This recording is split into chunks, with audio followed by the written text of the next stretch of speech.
How to add black bars in Premiere Pro. Let's get into it.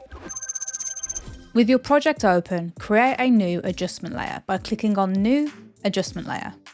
Within here, we can keep the parameters the same as our project, and then all we need to do is drag this on top of our clip on the timeline and extend it out.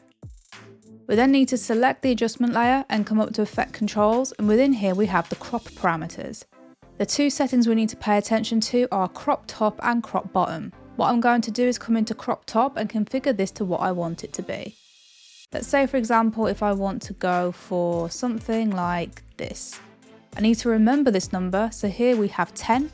I need to enter the same number into the bottom just to make sure that they are equal. And there we have the basics of creating black bars in Premiere Pro.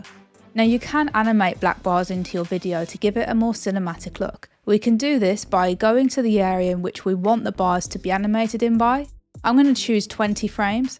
We then need to keyframe the crop top and the crop bottom, and then I'm going to go back to 0, and then I'm going to make these figures 0.